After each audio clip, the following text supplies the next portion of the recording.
Alhamdulillahi Rabbil Alamin, wassalatu wassalamu ala ashrafil mursalin, nabiyyina wa maulana Muhammadin wa ala alihi wa sahbihi ajma'in. Wa ashhadu an la ilaha illallah wahdahu la syarika lah, wa ashhadu anna Muhammadan abduhu wa rasuluh sallallahu alaihi wa ala alihi wa sahbihi wa man tabi'ahum bi ihsanin ila yaumiddin. Alhamdulillah, kita layak bersyukur kepada Allah Ta'ala atas semua kemudahan yang Allah berikan kepada kita, sehingga bisa melaksanakan rangkaian ibadah sampai malam yang ke-20 berapa ini Pak? 26 atau 27? 26, tergantung puasanya hari apa ya. Baik, Bapak Ibu yang dimuliakan Allah, Tamir menyampaikan ke saya bahwa tema untuk kultum malam ini membahas tentang sunnah-sunnah yang hilang dalam sholat, yang itu merupakan materi yang pernah kami sampaikan di pesantren kilat lansia yang diselenggarakan oleh Yayasan Amal Abadi Indonesia, tepatnya di gedung MIPS unit Kerajaan. Materi itu cukup panjang karena disampaikan kurang lebih dalam durasi 1,5 jam. Namun mengingat ini adalah kultum taraweh dan sudah ada peringatan khutbah Jumat, strip kultum taraweh 15-20 menit. Jadi minimal 15, maksimal 20 menit. Maka insya Allah kita hanya sebutkan beberapa saja. Jamaah dimuliakan Allah Ta'ala, ada sebuah perkataan yang disampaikan oleh Sufyan Ats-Tsauri terkait pentingnya mengikuti semua yang pernah dipraktekkan Nabi SAW. Sebab kita meyakini tidak ada manusia yang gerakannya ketika ditiru bisa bernilai pahala, bacaannya, ucapannya, gerakannya ketika ditiru bisa bernilai pahala selain satu orang, yaitu siapa Pak? Rasulullah SAW. Maka setiap gerakan meskipun kecil bagi para sahabat itu penting, sehingga sahabat itu bercerita tentang bagaimana Nabi SAW melakukan sholat sampai detail-detail. Anda bisa bayangkan ya, gerakan jari Pak, gerakan jari ketika mengacungkan telunjuk pada waktu tasyahud. Mungkin kita hanya melihat dari jauh, pokoknya mengacungkan telunjuk saja. Tapi ternyata Nabi SAW, seperti yang diceritakan oleh para sahabat, ada dua model. Ada yang digenggam penuh kemudian keluar satu seperti ini, dan ada yang membentuk lingkaran antara jari tengah dengan jempol, lalu keluar jari telunjuknya seperti ini. Saking detailnya para sahabat, sampai yang kecil-kecil itu diceritakan. Maka semua umat manusia sedunia mengakui tidak ada manusia yang sejarahnya lebih lengkap dibandingkan Nabi Muhammad sallallahu alaihi wasallam. Karena itu Sufyan Ats-Tsauri mengatakan, "Law istata'ta alla tahukka ra'saka illa bisunnah faf'al." Kalau kamu punya prinsip, bisa menjaga prinsip. Kalau kamu bisa menjaga prinsip, gak bakalan garuk kepala kecuali ada dalilnya dari sunnah, lakukanlah. Artinya dalam setiap aktivitas yang kita lakukan, beliau mengajarkan, pikirkan dulu, ini ada dalilnya atau tidak. Mungkin bagi sebagian kita yang tidak terbiasa dengan hal semacam ini, rasanya kok aneh. Tapi ternyata Masya Allah, itu menghasilkan kebiasaan yang luar biasa, kebiasaan baik yang luar biasa. Makanya dulu para ulama pada saat mereka melakukan sesuatu, kalau ada dalilnya dilanjutkan, kalau tidak ada dia tinggalkan. Pernah satu kejadian ya, Imam Ahmad bin Hanbal rahimahullah, beliau pernah sakit. Dalam posisi beliau sakit, beliau itu mengerang. Karena orang tuh kalau panas suhunya mengerang Pak ya. Jadi keluar ngomyang, orang Jawa belum, orang Jawa menyebutnya ngomyang.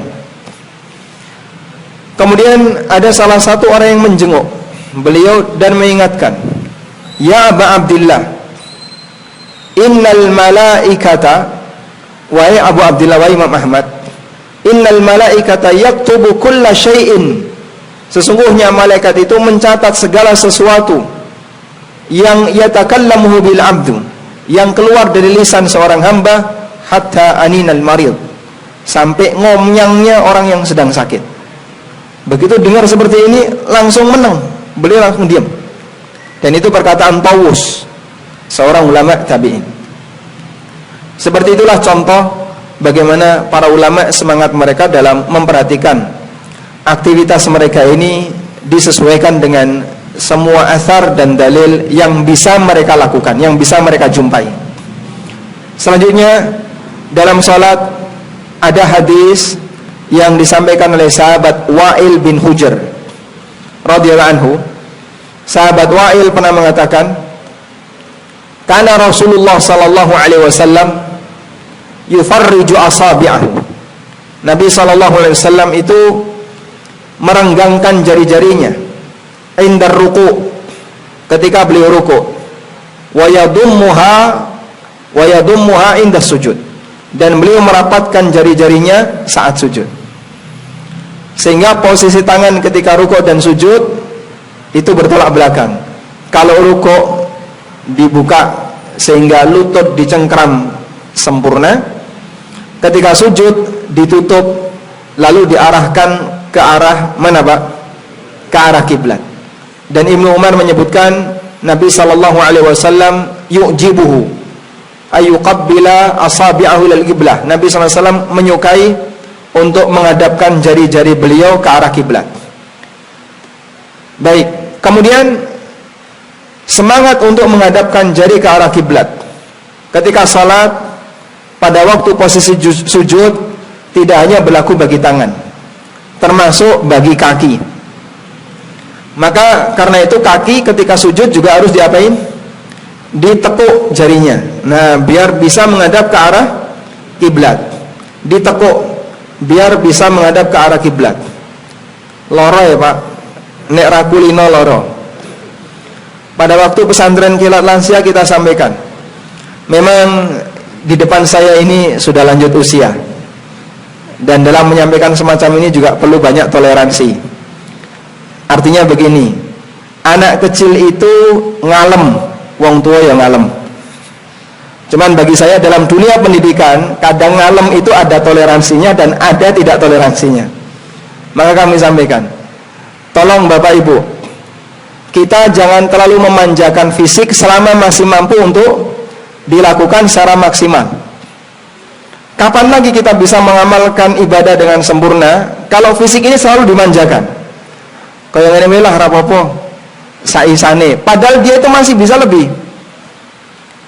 Alasannya cuman ya rodok loro atau enggak nyaman ketika melakukannya. Jangan terlalu memanjakan fisik kita kalau kita masih bisa melakukannya lebih maksimal. Nabi SAW beliau melakukan gerakan-gerakan fisik sempurna itu sampai mendekati wafatnya. Sehingga di usia 60 tahun Rasulullah SAW sholatnya sebagaimana yang beliau lakukan di usia 40 tahun, sebagaimana yang beliau lakukan di usia 50 tahun. Meskipun sudah mendekati usia wafat, gerakan yang Nabi SAW lakukan perubahannya nggak banyak. Sehingga sahabat hanya mencatat beberapa, di antaranya adalah Rasulullah SAW duduk istirahat. Ini pun para ulama beda pendapat, apakah sebabnya karena beliau sudah tua atau sebabnya karena memang itu bagian dari sunnah di akhir hayat beliau. Karena di awal-awal sholatnya Nabi SAW tidak pakai duduk istirahat. Artinya perubahan gerakan sempurnanya sholat yang dilakukan Nabi SAW karena masalah faktor usia itu kecil sekali. Sebab yang namanya manusia selama masih bisa melakukan gerakan itu dengan maksimal, sebenarnya nggak ada alasan untuk memanjangkan dirinya sendiri. Sesekali misalnya dipaksa untuk ditekuk, agak sakit Pak, nek durung kulino, insya Allah kalau sudah kulino terbiasa.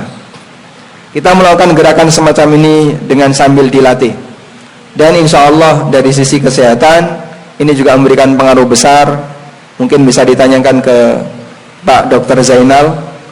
Beliau menganjurkan kalau bangun tidur ngapain, Pak? Jinjit. Bangun tidur jinjit. Sebab itu bermanfaat bagi organ keseimbangan manusia. Dan kita punya cara yang insya Allah sekaligus berpahala, yaitu nekuk jari saat sujud. Ada yang bahaya, yaitu ketika kakinya ditumpuk. Nah, ini tidak boleh. Kalau kakinya ditumpuk, berkali-kali saya lihat ya, jamaah kakinya ditumpuk, bisa membatalkan sholat. Kok bisa, Pak? Sebab kalau kaki itu ditumpuk, konsekuensinya dia tidak sujud di atas 7 anggota sujud. Padahal dalam hadis yang tegas Nabi SAW mengatakan, umirna an nasjuda ala sab'ati a'dhum.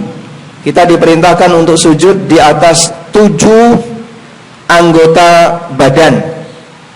Kemudian beliau menyebutkan muka plus hidung, lalu 2 telapak tangan, lutut, dan 2 ujung kaki. Taib.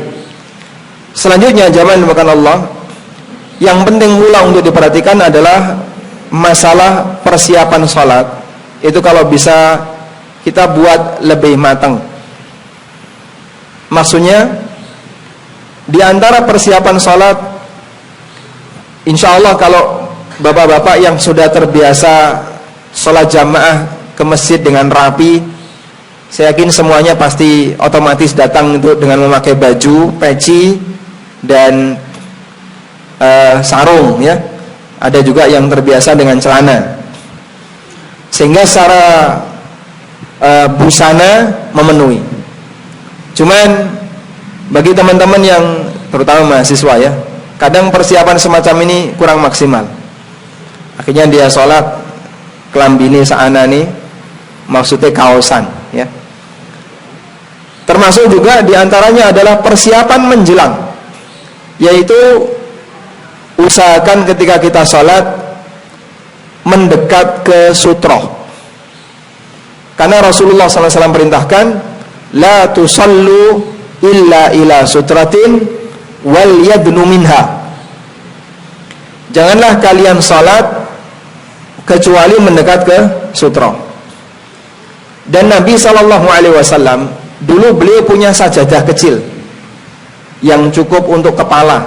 Ada yang bawa seperti itu, namanya khumroh.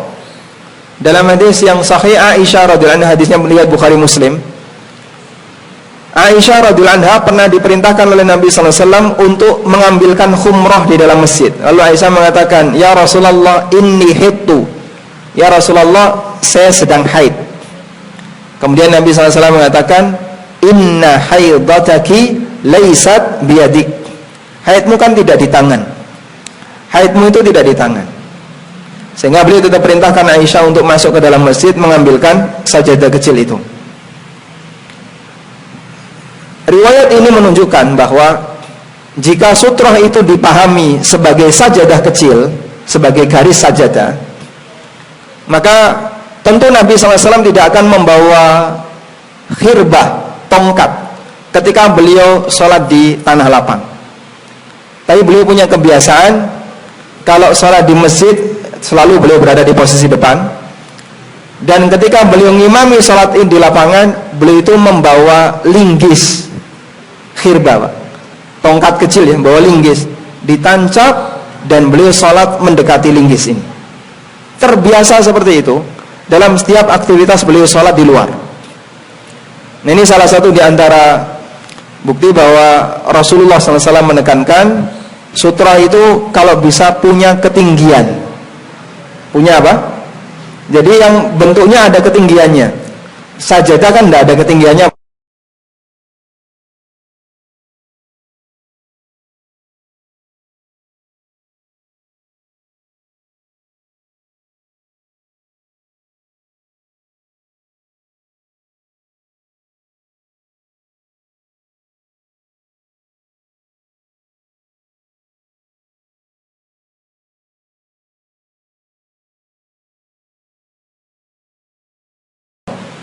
Karena Masjid Nabawi ada tiangnya dipakai untuk nyanggah atap yang terbuat dari pelepah kurma yang disusun.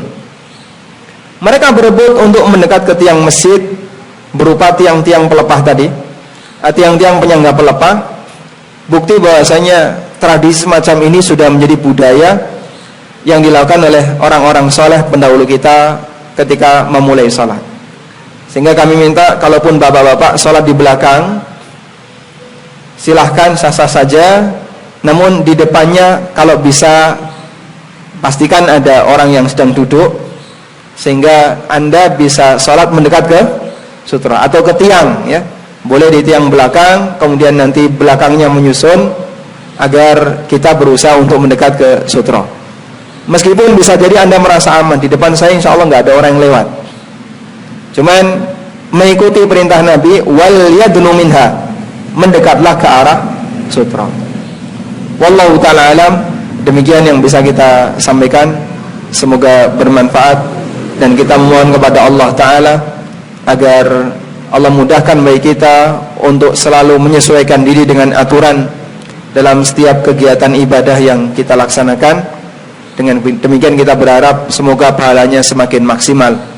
Wa sallallahu ala nabiyyina Muhammadin wa ala alihi wa sahbihi wa sallam. Wa akhiru da'wana anil hamdulillahi rabbil alamin.